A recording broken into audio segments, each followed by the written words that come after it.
Good afternoon everybody.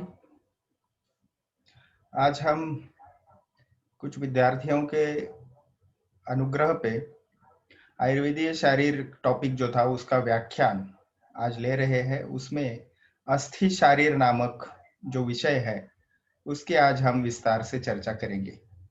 सबसे पहले ये शरीरम अधिकृत्य कृतम तंत्रम शारीरम, इस व्याख्या से हम समझते हैं कि शरीर संबंधित जो तंत्र या शास्त्र है उसको शारीर कहा जाता है। और उसमें महत्वपूर्ण बात है कि एनाटॉमी और फिजियोलॉजी यानी रचना और क्रिया, इन दोनों विषयों को सम्मिलित करते हुए आयुर्वेदीय ग्रंथों में इसका वर्णन विस्तार से मिलता है, जो चिकित्साई दृष्टि से बहुत ही महत्वपूर्ण है। और आगे जाते हुए जो हमने बहुत महत्वपूर्ण और एक श्लोक बहुत कंठस्थ भी किया होगा, आपके बहुत सारे लोगों ने, आप में से, निदाने माधवा श्रेष्ठा सूत्रस्थाने तु वाग्भटा शारीरे सुश्रुता श्रेष्ठा चरका चिकित्सिते चरकस्तु चिकित्सिते।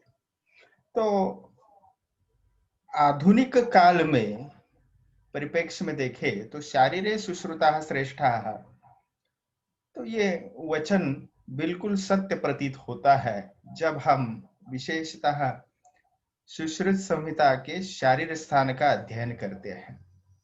चलिए आगे जाते हैं, विषय को आगे बढ़ाते हैं। तो बहुत ही महत्वपूर्ण विषयों की इन डिटेल इन डेप्थ चर्चा विशेषतः चिकित्सा दृष्टि से ध्यान में रखते हुए स्वस्थस्य स्वास्थ्य रक्षणम आतुरस्य विकार प्रशमनम, इनको समझने की कोशिश और समझाने की कोशिश शास्त्रकारों ने की है। तो अस्थि शारीर आज हम देखने वाले हैं और इसमें विशेषतः बात करेंगे सुश्रुत संहिता में एक एंगल जो बताया है उसको मद्देनजर और कुछ संहिताओं का भी जायजा लेने की कोशिश करेंगे। So the classical way of understanding asthi a little bit different from the present contemporary sciences like anatomy. So हमने YouTube पे और एक आप आयुर्वेदिक शारीर में देख सकते हो, अस्थि धातु नाम का हमारा एक व्याख्यान एक घंटे का है, तो उसको भी अवश्य देखें आप, तो ये विषय पूरा समझ में आएगा। सो अस्थि जो है विशेषतः एक कठिन 7 धातुओं में से बिल्कुल सबसे कठिन ऐसा धातु है जिसको अस्थि संज्ञा दी है। और ये अस्थि के ऊपर ही या अस्थि धातु से संबंधित ये सारी बाकी की धातुएं या सिस्टम्स जो है वो उस पे आधारित रहती है या अस्थि धातु उनको आधार देता है। इसलिए अस्थि शारीर समझना आवश्यक है। जैसा हमने अभी देखा कि it is the hard substance which remains left even after most part of the body has been decayed. ये संस्कृत शब्द से ही पता चलता है, अस्यते इति अस्थि। तो और एक उसके संबंध में सुश्रुत शारीर स्थान 5वें अध्याय में तस्मात् चीर विनिष्टेषु त्वं मांसेषु शरीरिणाम अस्थिनि न विनश्यन्ति साराणि एतानि देहिनाम। तो इस श्लोक से हमें पता चलता है, जैसा स्लाइड में भी आप देख रहे हैं, कि एक अस्थि कंकाल है और उसमें से त्वचा, मांस इत्यादि जो भी अवयव है वो सब जो है नष्ट हो चुके हैं या डिकम्पोज हो चुके हैं, वो पंचमहाभूत में समा चुके हैं, किंतु अस्थि धातु शेष है। तो वो क्यों शेष है? क्योंकि वह सबसे कठिनतम शरीर का भाव पदार्थ है। ये सुश्रुत शारीर का ही आप सामने रेफरेंस देख रहे हैं। अभ्यंतरगते सारे यथा तिष्ठन्ति भूर्वः हस्ति सारै तथा अस्थि सारै तथा देहा ध्रियन्ते देहिनाम ध्रुवं तस्मात् चिरविनिष्टेषु त्वं मांसेषु शरीरिणाम अस्थिनि न विनश्यन्ति साराणि एतानि देहिनाम मांसानि अत्र निबद्धानि शिराभिः स्नायुभिस्ततः अस्थिनि आलम्बनं कृत्वा न शीर्यन्ते पतन्ति वा। ये जो लास्ट की 2 लाइन है वो हमें फंक्शंस या कार्य या कर्म समझाती है अस्थि का, और इसी से अस्थि शारीर को समझने की हमारी जिज्ञासा जो है वो जागृत होती है और उसके संबंध में और हम विचार रखने की कोशिश करेंगे। सबसे कठिनतम ये टिश्यू मटेरियल है, ये तो हमने देखा। सबका विनाश या नष्ट वो हो जाते हैं, अन्य सभी घटक शरीर के भाव पदार्थ, किंतु अस्थि जो है वैसे ही बहुत सालों तक वह रहता है। सो अंदर के जो ऑर्गन्स है, जैसे हार्ट है, लंग्स है, या फिर ब्रेन जैसे महत्वपूर्ण अवयव है रचनात्मक दृष्टि से, क्रियात्मक दृष्टि से, इन सभी को जो है उनको वह स्थान प्रदान करता है, उनका संरक्षण करता है। और सबसे जरूरी बात है कि उसके ऊपर कठिन होने की वजह से एक आवरण स्वरूप, मांस का कार्य क्या है? लेपन है। तो मसल्स है, वेसल्स है, वो सभी उसके ऊपर है। और अस्थिनि आलंबनम कृत्वा न शीर्यन्ते न पतन्ति वा। तो इसका मतलब अगर हम समझने की कोशिश करें तो हमें ये जान पड़ता है कि ये जो सूत्र बताया है, सुश्रुताचार्य बताते हैं, इसका वास्तविक अर्थ जो है, तो एक कठिनतम धातु होने की वजह से हम जो है वो वी कैन स्टैंड इरेक्ट, हम खड़ा रह सकते हैं, हम चल सकते हैं, हम क्रियाएं कर सकते हैं। और इसी वजह से ये कठिनतम धातु है, और अन्य धातु भी, अन्य भाव पदार्थ भी इसके ऊपर निहित है। तो आगे जाएंगे और फिर उसके बारे में थोड़ा सा और विचार करेंगे। तो अकॉर्डिंग टू सुश्रुत हमने अभी देखा कि सभी, अगर धातु गल भी जाए, नष्ट हो जाए, तो ये धातु रहता है। तो मराठी में भी हाड़ उसे कहते हैं। और ये हलायुत कोश का जो आपके सामने संदर्भ देख रहा है, मांसाभ्यंतरस्थे हाड़ इति अस्यते क्षिप्यते यत अस्थि। सो अकॉर्डिंग टू हलायुत कोश ग्रंथ के अनुसार, it remains till last, okay, and it is present in our whole body. तो ये जो मैंने अभी आपको उपमान समझाने की कोशिश की, ठीक है, इसके पहले की स्लाइड देखते हैं। अभ्यंतरगतये सारे यथा तिष्ठन्ति भूर्वहा, इसको समझने की कोशिश करेंगे। तो जैसे वृक्ष जो खुद का अपना शरीर रहता है वृक्ष का, उसके अंतर्गत यानी काष्ठ के अंतर सार के खड़े रहते हैं, वैसे ही यानी देखिए वो सार भाग जो अंदर रहता है वो कठिनतम रहता है, और त्वचा जो है वो काष्ठ के रूप में है, और वही उसको स्टैंड इरेक्ट करने के लिए, खड़ा रहने के लिए मजबूती देती है। वैसे ही जो देहिनाम यानी जो हम मनुष्य है, वैसे ही प्राणियों के देह के लिए निश्चित अस्थि जो है वह सार के सहारे से धारण किए जाते हैं। यानी जैसे वृक्ष का सार भाग जो होता है, काष्ठ के अंतर का अंतर्गत भाग होता है, जो कठिनतम होता है और उसके वजह से ही वो वृक्ष खड़ा रहता है, वैसे ही अस्थि की यहाँ पे स्थिति मनुष्य शरीर में है।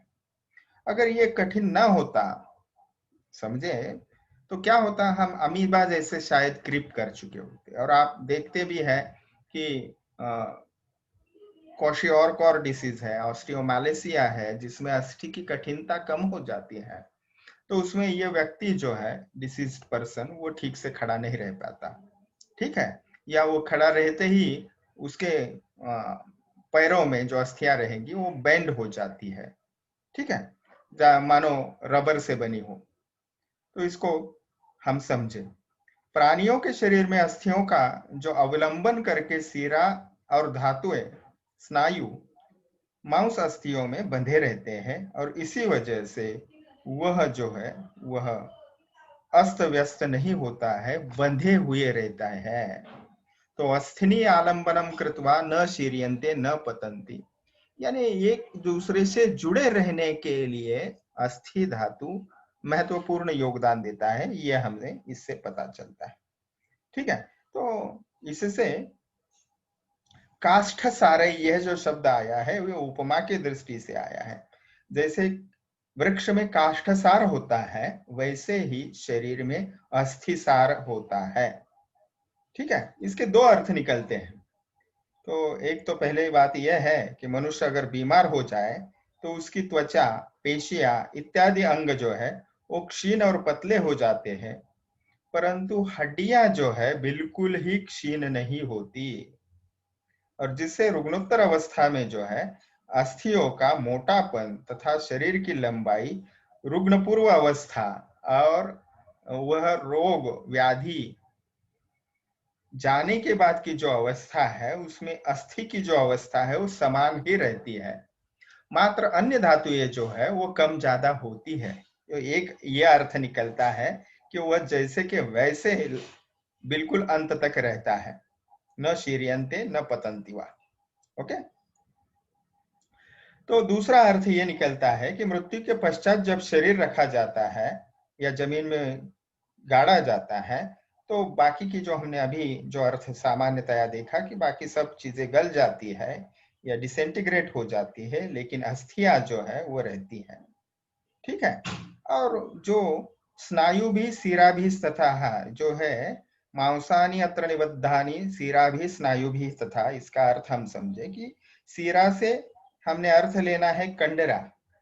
ठीक है, जो स्नायु का एक विशेष स्वरूप है, तो वह है, या फिर सिराएं यानी रक्तवाहिनियां हैं, वो सब जो है वह हमें बिल्कुल, हम कर्म की भी एक अगर स्लाइड देखें तो आपको ध्यान में आएगा। देखिए यहाँ पे आप देख सकते हैं कि जो अंतर्गत इस स्लाइड में ये जो चित्र है, तो आप वेसल्स देख सकते हो, वह भी अस्थि आधारित ही है, और अंतर्गत अवयव जो है वह भी अस्थि आधारित आपको दिखाई देते हैं।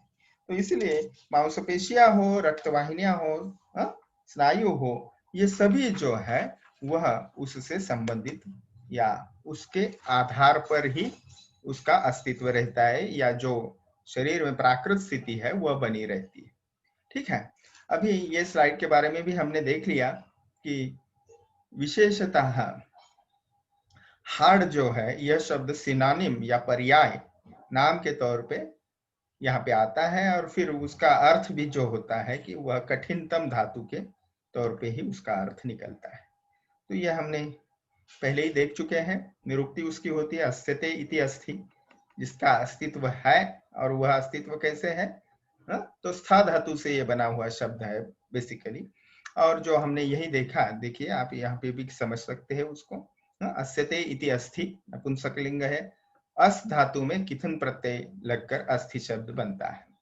ठीक है, तो इसका जो अर्थ है वो हम समझ चुके हैं। यस्मात् चिर विनिष्टेषु त्वं मांसेषु शरीरिणा अस्थिनि न विनश्यन्ति साराणि एतानि देहिनाम। तो वह सार रूप है देह का, जैसे वृक्ष का सार क्या है, काष्ठ है। तो ये बहुत बार हम देख चुके हैं, फिर एक बार देखेंगे कि it's the hard and stable, okay, I should say actually the most hard and stable structure in human body, okay, and it gives support to the मांसपेशी and स्नायु। जैसे हमने देखा कि अभी थोड़ी देर पहले जो हमने देखा, मांसानि अत्र निबद्धानि सिरा भी स्नायु भी तथा। ठीक है, तो यह जो है वो सबसे कठिनतम धातु है।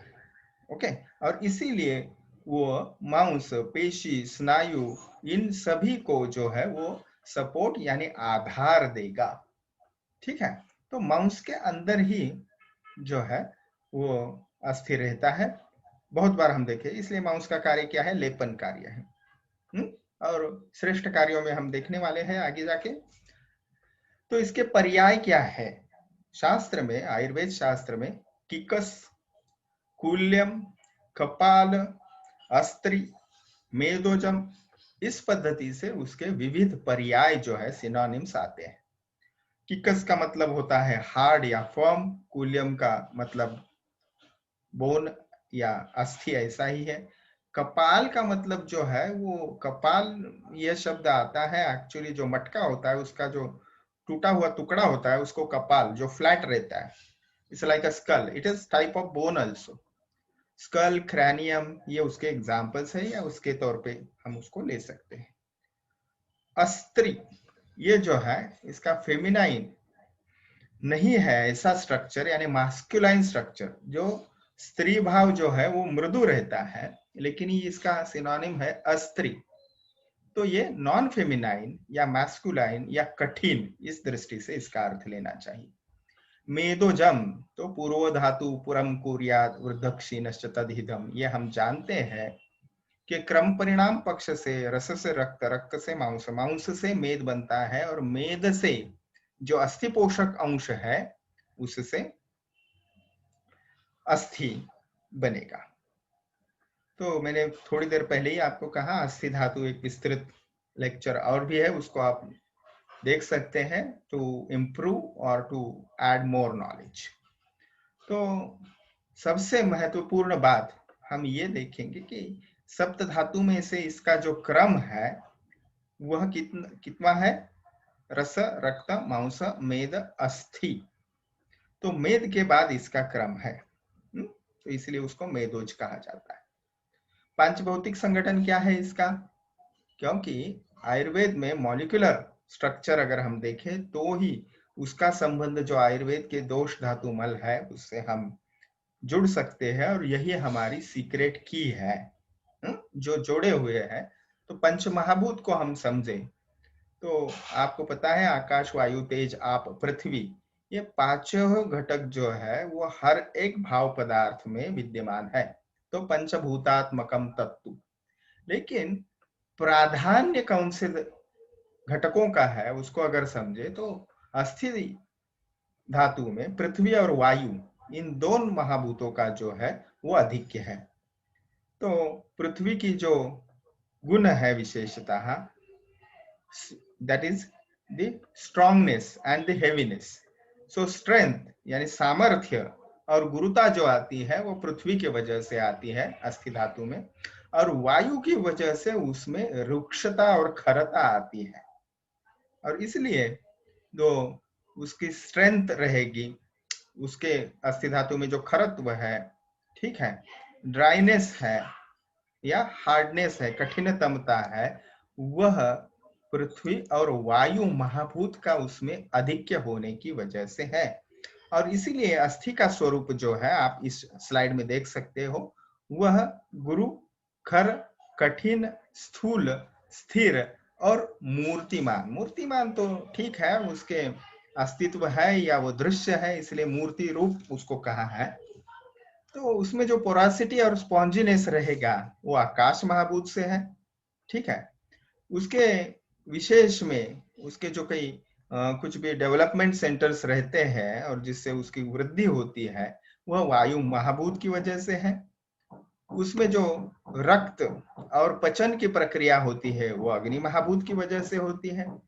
उसमें जो फ्लेक्सिबिलिटी या इलास्टिसिटी है और शीतत्व है वो जल महाभूत की दृष्टि से है। और उसमें जो कठिनता है वह विशेषता, और उसमें जो भिन्न भिन्न उसके संगठन में सॉल्ट्स विविध घटित रहते हैं या भाग लेते हैं उसके फॉर्मेशन में, तो वो पृथ्वी महाभूत की वजह से है। इस पद्धति से आकाश, वायु, तेज, आप, पृथ्वी, इन पांचों ही महाभूत के उसमें गुण रहते हैं, लेकिन विशेषतः उसमें अधिक्य क्या रहेगा? पृथ्वी और वायु महाभूत का, ठीक है। अस्थि कर्म, इसके ऊपर इस अधिकरण के अंतर्गत उसका हम अभिभाव समझने की कोशिश करेंगे। तो देह धारण है। देह धारण कैसा है? अंतर्गत जो सॉफ्ट ऑर्गन्स है उनका प्रोटेक्शन, और फिर बाकी जो धातु है जैसे मांस धातु है या सिराएं है, स्नायु है, इनको सपोर्ट करना, यानी इसको धारण करने में सहाय करना। तो देह धारण एक प्रथम कार्य हुआ, which I have said before that due to अस्थि धातु only we can stand erect। उसके बाद में जाएंगे मज्जा पुष्टि, परधातु पोषण, ये एक अस्थि धातु का कार्य है।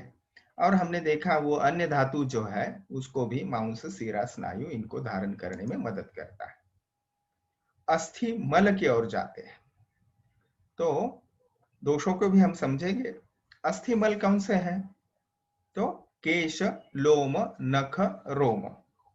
तो चरकाचार्य केश और लोम बताते हैं, सुश्रुताचार्य उसका नख और रोम, इन दोनों को उसके मल स्वरूप बताते हैं, और भाव प्रकाशकार लोम और नख बताते हैं। तो ये स्लाइड में आप बिल्कुल एक ही स्लाइड में आप समझ सकते हो।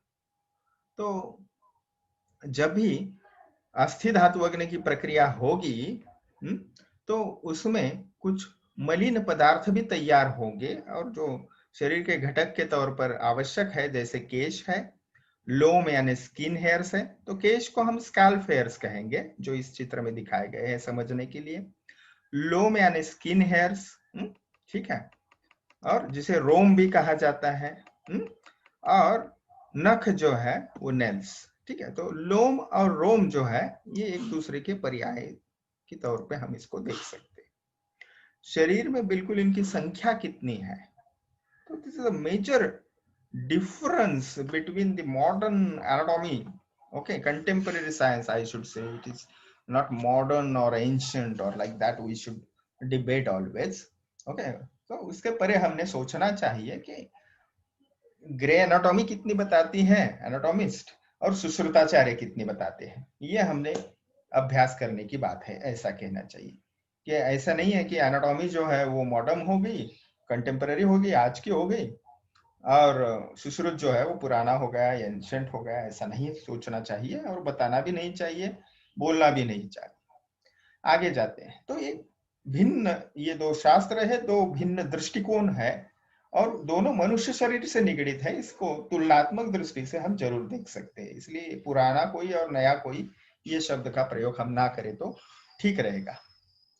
तो चरक संहिता है, अष्टांग हृदय और संग्रह उसको ही फॉलो करते हैं, और काश्यप संहिता, भेल संहिता, जो हमें पता है कि अग्निवेश जो है इनके सहाध्यायी के तौर पे या समकालीन बता सकते हैं हम। तो चरकाचार्य, दोनों वाग्भट, काश्यप महर्षि और भेल महर्षि, ये संख्या 360, तो 360 बताते हैं, और सुश्रुताचार्य जो है, शारीरे सुश्रुतः श्रेष्ठः, वो 300 बताते हैं, ठीक है।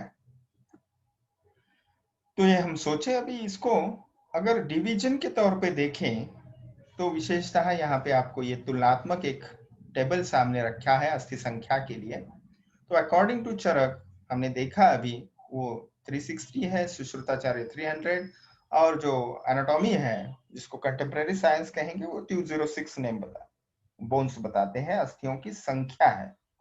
फिर मैं बहुत बार जब भी कुछ और लेक्चर्स में अंग्रेजी एनाटॉमी पढ़ाता हूँ, तभी they use the proper word. If you go to the go in the depth of anatomical words, they use the term named bones.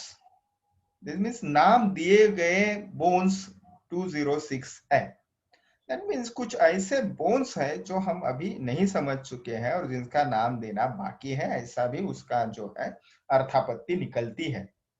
Anyway, जाएंगे आगे। तो उसका अगर डिवीजन देखें, तो शाखा, कोष्ठ और ऊर्ध्वांग इस पद्धति से, तो चरकाचार्य 128, 140 और 92 ऐसा डिवीजन करते हैं। सुश्रुताचार्य शाखा में 120 बताते हैं, कोष्ठ में 117, और ऊर्ध्वांग में, ऊर्ध्वांग क्या है, जत्रु ऊर्ध्व प्रदेश, यानी कॉलर बोन के ऊपर का जो प्रदेश है उसको 63 बताते हैं, ठीक है। आगे जो कंटेम्पररी साइंस, ग्रे एनाटॉमी जैसे बुक्स में अगर संख्या ले, तो वो शाखाएं क्या है, अपर एक्सट्रीमिटीज और लोअर एक्सट्रीमिटीज, तो इनको वो 120 बताते हैं, तो सिमिलर टू सुश्रुत है लगभग।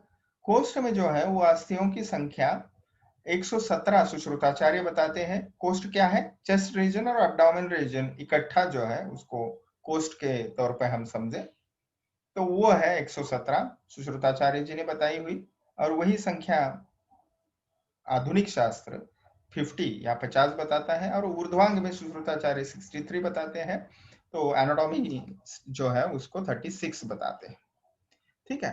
तो इस पद्धति से हमने अभी जो समरी दिखी वही यहाँ पे वर्ड्स में बताई गई है, कि जो शरीर के जो षडंग बताए हैं, कौन से षडांग है, तो शाखा है, कोष्ठ है और उत्तमांग, तो इस पद्धति से, तो वह इस पद्धति से डिवीजन है।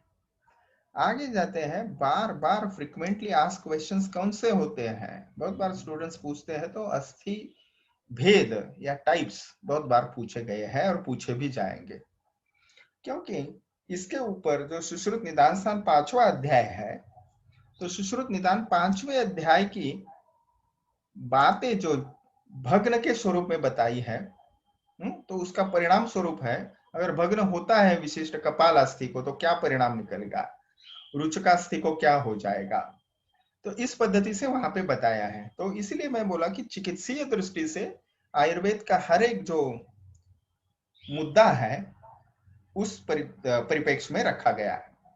तो अस्थि भेद कौन कौन से हैं और वो किस प्रकार से किए हैं, तो विशेषतः अस्थि का आकार, ठीक है, उसका आकारमान यानी साइज क्या है, शेप क्या है, उसकी शरीर में स्थिति कहाँ पे है, और इसके दृष्टिकोण से ये सब बातें ध्यान में रखते हुए उसके 5 प्रकार बताए।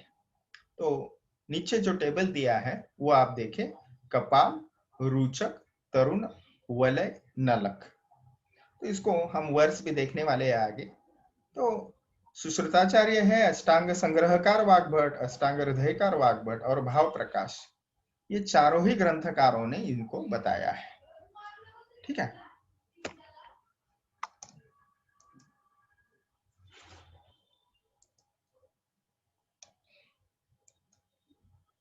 ओके। तो एक पूर्व की स्लाइड देखनी रह गई हमारी, उसको पहले देखेंगे और फिर आगे जाएंगे।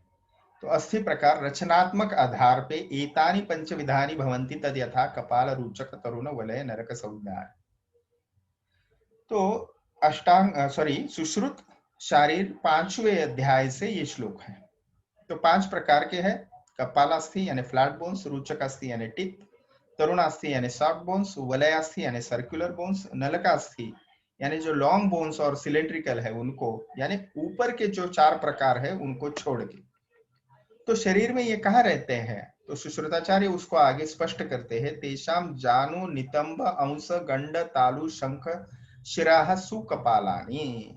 तो इन प्रदेशों में कपालास्थि रहते हैं, पहला प्रकार रहता है। ठीक है, कहाँ पे, तो नी जॉइंट्स जानु, नितंब यानी हिप बोन्स, तो शोल्डर, अंश यानी शोल्डर, गंड यानी चिक, ठीक है, पैलेट यानी अपर पैलेट की तौर पे इसको हम समझे, टेम्पोरल रीजन शंख प्रदेश, ठीक है, और फिर ये जो कपालास्थि है क्रैनियल बोन्स, तो इनको लेना चाहिए। अभी देखिए यहाँ पे चिक जो है, चिक को लिखा है, तो इसको फेशियल बोन्स जो है, मैक्सिला है या यहाँ पे जाइगोमैटिक बोन है, इसको भी लेना चाहिए, और मैंडिबल भी फ्लैट बोन में ही आएगा। आगे है दशनास्तु रुचकानी, दशन यानी टीथ या दांत, तो दांत जो है रुचकास्थि है। और एक महत्वपूर्ण वजह है कि जो मॉडर्न साइंस है या एनाटॉमी है वो बताते हैं संख्या 3206, और आयुर्वेद जो बताता है या सुश्रुताचार्य 300 बताते हैं। तो रुचकास्थि को यानी टीथ को जो एनाटॉमिस्ट है वो अस्थि नहीं मानते। तो लेकिन जैसा मैंने बताया, रचना और क्रिया इन दोनों की दृष्टि से विचार आयुर्वेद करता है, जो चिकित्सा के लिए महत्वपूर्ण है, और इसके लिए रुचकास्थि यानी टीथ का समावेश जो है वो अस्थि के प्रकार में या अस्थियों में किया है, उसको रुचकास्थि कहते हैं। बाद में है घ्राण कर्ण ग्रीव अक्षिकोशेषु तरुणानी, तो तरुणास्थि यानी सॉफ्ट बोन्स, कार्टिलेजेस जिसे हम कहेंगे आज की भाषा में। तो in the sides basically, sorry, third type हम देख रहे हैं, तो वो रहेगा नाक में, कान में, ठीक है, अपने ग्रीवा में यानी नेक रीजन में, और आई ऑर्बिट में जो रहेगा अक्षिकोष जिसे कहा है आई बॉल, तो उसमें जो अस्थि रहेंगे वो कार्टिलेजेस या तरुण अस्थि प्रकार, उसके लोकेशन हम देख रहे हैं। आगे वलय अस्थि जो चौथा प्रकार है वो पार्श्व प्रदेश में यानी पीठ में, सॉरी पार्श्व यानी लैटरल रीजन, पृष्ठ यानी बैक में, और तीसरा है उर यानी चेस्ट रीजन में। तो ये चौथा प्रकार है। और शेषाणी नलक संज्ञानी, तो ये संज्ञा शब्द जो है वो कपाल संज्ञक, रुचक संज्ञक, तरुण संज्ञक, इस प्रकार से उसको लेना चाहिए, ऐसा हमें डॉक्टर घानेकर बताते हैं, उनकी जो शारीर स्थान की प्रसिद्ध टीका है उसके सुश्रुत शारीर स्थान के ऊपर। जाते हैं आगे। तो इसको ही हमने सिर्फ समझने के लिए टेबुलर फॉर्म में डाल दिया। बोन टाइप्स जो है कपालास्थि, फ्लैट बोन्स, रुचकास्थि, that creates the taste, okay, उसकी चर्वण करने की वजह से सलाइवा मिक्स होता है, और फिर अन्न की जो रस है षड्रसों में से मधुराम्ल, तिक्त इत्यादि हम समझ सकते हैं। तरुणास्थि कार्टिलेजिनस स्ट्रक्चर, वलयास्थि कर्ड और इरेगुलर टाइप ऑफ बोन, और नलकास्थि जो है वो लॉन्ग बोन्स है, जैसे ह्यूमरस इत्यादि। तो इसको हमने और डिटेल से अभी समझा है। तो कपाल का जो अर्थ होता है वह है बेसिकली कपाल के सदृश। कपाल क्या है? जब मटका टूट जाता है तो उसका जो टुकड़ा होता है, मराठी में हम उसको खापर कहते हैं, तो वो जो है वो क्रैनियल बोन्स के लिए वो बिल्कुल संज्ञा फिट बैठती है, और कुछ बोन्स है जैसे स्कैपुला है इत्यादि, वो उसमें बैठते हैं। आगे इसके हम सेपरेट स्लाइड हर एक के देख रहे हैं, तो उसको आगे लेते हुए जाएंगे। तो कपालास्थि जैसा मैंने अभी आपको समझाया, कपालास्थि क्या है? तो कपालास्थि जो है वो है फ्लैट इन नेचर। तो जैसे बुक कोई फ्लैट रहता है, उसी पद्धति से फ्लैट इन नेचर रहता है। और ये जो है वो विशेषतः उनका अगर डिटेल में जाए तो the above and below layer is separated and hollowed part are made. Okay, तो यानी जैसे इसके उदाहरण अब देखिए, जानू है तो जानू में विशेषता पटेला बोन, फ्लैट बोन में से एक है। और नितंब अस्थि यानी पेल्विक बोन्स, इसमें सभी आएंगे, इस्चियम आएगा इत्यादि, और सैक्रम का भी पार्ट आएगा। तो ये सभी जो है वो, तो विशेषतः ये कपालास्थि में रेड बोन मैरो रहता है, इसलिए इसको अनुवस्थिस्यु रक्त मज्जा, तो रेड मज्जा जो है वो उसमें रहती है। तो आगे जाएंगे, इसके उदाहरण हमने पहले ही देख चुके हैं, उसको और थोड़ा चित्र में से समझेंगे कि पटेला है, पेल्विक बोन्स है, स्कैपुला है, गंड प्रदेश यानी फेशियल बोन्स है, जैसा मैंने आपको बताया, जाइगोमेटिक है, मैंडिबल है, मैक्सिला है, तो ये सभी इसमें गंड प्रदेश में आएंगे। अंश क्या है? तो स्कैपुला जो है वो बैक साइड से आप पोस्टेरियर व्यू अगर देखें तो उसमें जो त्रिकोण या ट्रायंगुलर बोन रहता है, तो आप समझते हो उसको स्कैपुला कहा जाता है, तो वो अंश बोन की तौर पे लेना चाहिए, अंश अस्थि।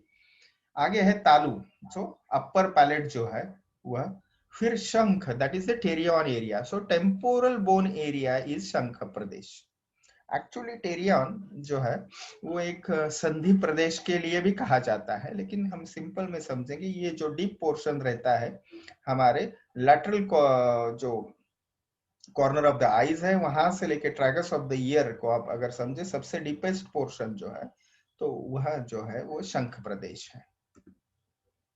शिर, अभी ये शिर से सभी स्कल का जो वॉल्ट है कंप्लीट, तो इन सिंपल हम उसको क्रैनियल बोन्स कहेंगे, वो सभी इसमें आ जाएंगे। उसमें फ्रंटल बोन है, ऑसिपिटल बोन है, टेम्पोरल है, sorry occipital, frontal, then these are all ना, what it is called, I have forgot just the name. Anyway, tempo, 1 minute. Yes, parietal bone. So the frontal, occipital, parietal, and these are the temporal. So temporal are already included. So we will take here just now the remaining one. उसके बाद में प्रकार आता है रुचकास्थि। रुचकास्थि क्या है? तो ये दांत है, और यह विशेषता टेस्ट डेवलपमेंट के लिए काम करते हैं, जो जिससे हमें पदार्थों का रस जो है वो समझता है। तो रुचक यानी जो रोचन करने के लिए या रुचि उत्पन्न करने के लिए रिस्पॉन्सिबल है, उसको सिनोनिम दशन ऐसे भी कहा जाता है। ठीक है, तो जो है ये उपधातु के तौर पे भी शारंगधराचार्य बताते हैं, अस्थि का उपधातु शारंगधर। मतलब यही है कि दांतों का संबंध अस्थि से क्रियात्मक दृष्टि से है, रचनात्मक दृष्टि से आप भले ही मॉडर्न एनाटॉमिस्ट जो है इसको न गणना करें, लेकिन दांतों की अगर कुछ समस्याएं हैं और उसको आपको इनवेजिव प्रोसीजर से या नॉन सर्जिकल प्रोसीजर से क्योर करना है, तो जरूर आपको अस्थि धातु के पचन के बारे में सोचना पड़ेगा। उसके बाद में आता है तरुणास्थि। तो तरुणास्थि क्या है? सॉफ्टर एंड कार्टिलेजिनस स्ट्रक्चर्स है। ठीक है, तो इसके उदाहरण है घ्राण, कर्ण, और कुछ इसके उदाहरण हो सकते हैं। यहाँ पे मुख्यतः ग्रंथ में जो बताए हैं उनका ही हम यहाँ पे निर्देश करेंगे। तो अजी जैसे हमने अभी देखा, सॉफ्ट स्ट्रक्चर रहते हैं, कुछ फ्लेक्सिबल भी होते हैं, जैसे इंटरवर्टिब्रल डिस्क जो है, उसको भी तरुणास्थि के तौर पे हम देख सकते हैं। और विशेषतः ये जो है वो घ्राण यानी नासा में, कर्ण यानी कान में, और ग्रीवा में अक्षिकोष में रहते हैं। तो ग्रीवा क्या है? ग्रीवा में इसको ट्रकिया, और ट्रकिया से पहले जो मन्या स्थान दिया है, तो मन्या स्थान में हमने ट्रकिया नहीं, पहले आता है लैरिंग्स और फिर ट्रकिया, इनको समझना चाहिए। और अक्षिकोष जो है वो आईबॉल। ठीक है। नेक्स्ट जो टाइप है चौथा, वो है वलयास्थि। तो वलयास्थि क्या है? तो वलय यानी एक प्रकार का राउंड या सेमी सर्कल प्रदेश, सेमी सर्कल शेप। तो ये विशेषतः रिब्स में होता है, और वह रिब जो है विविध एंगल से यहाँ पे बताई गई है। तो पार्श्व यानी लैटरल रीजन, इस चित्र में आप देख सकते हो, ये ऊपर का जो चित्र है, हाँ, तो उसको अगर आप देखें और समझे तो देखिए, तो ये हो गया पार्श्व प्रदेश, लैटरल रीजन, लेफ्ट लैटरल, और ये हो गया राइट लैटरल। पृष्ठ यानी बाह, पीछे से, तो परशुका ही दिख रहे हैं। और उर यानी चेस्ट, अगर फ्रंट से आप देखें तो संपूर्ण चेस्ट दिखाई देगा, और ये पिंजड़ा पूरा दिखाई देता है। तो एक परशुका को अगर हम ये समझे, ये अलग से अभी जो मैं कर्सर दिखा रहा हूं आपको, तो ये कर्सर आप समझ सकते हो कि इसके लिए इसको वलयास्थि कहा जाता है। ठीक है, इसे राउंड शेप या सेमी सर्कल शेप इसका होता है इसलिए। उसके बाद में पांचवा लास्ट टाइप है नलकास्थि। तो नलकास्थि क्या है? तो long and cylindrical shape bones है ये। तो इसके उदाहरण भी बहुत सारे मिल जाएंगे आपको। यहाँ पे ह्यूमरस दिया है, फीमर दिया है, हाँ?